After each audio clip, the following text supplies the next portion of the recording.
Pardon, mon ami Christian qui vient de m'envoyer quelque chose, ça me parle. Ça, c'est du vrai. Ça commence à être du solide. Le record de la traversée des États-Unis est tombé et il est français. 92 km par jour pendant 46 jours. 45 jours, 20 heures, 4265 km. Ça, c'est quelque chose qui me parle beaucoup. Ils appellent ça le Pacific Crest Trail du Mexique au Canada, 4265 km avec 150 000 mètres de dénivelé positif. OK, je vais vous épargner les déserts et autres, les montagnes.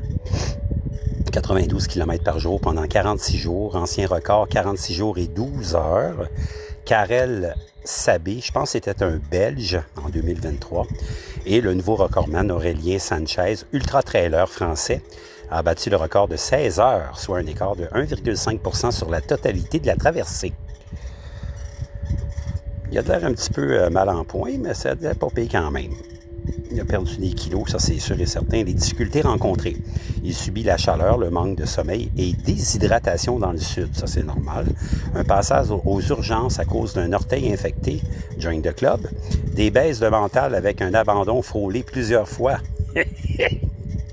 Palmarès d'Aurélien Sanchez.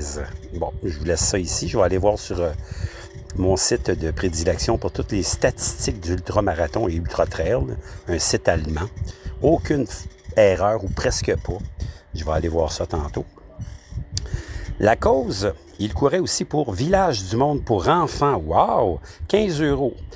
Ça égale à 600 pains pour des enfants en Tanzanie. Wow! Tanzanie, c'est là que vient Tarzan, je pense.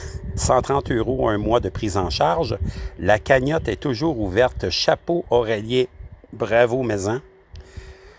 Les trailers rejoignent, nous, une communauté de 95 000 et plus trailers francophones, des actus trails et du contenu pour t'aider à progresser. Bon, ce sont les photos. Et ça, c'est le texte que je vous laisse le soin de lire. Ben tiens, je vais vous le lire, pourquoi pas. Il l'a fait. Tout feu, tout flamme.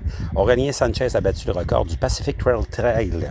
Le Toulousain de 35 ans a rallié la frontière canadienne depuis le Mexique en 45 jours, 20 heures et 15 minutes de course, effaçant la marque que le Belge, bon c'est ça, Karel Sabé, détenait depuis 2023, 46 jours, 12 heures et 50 minutes.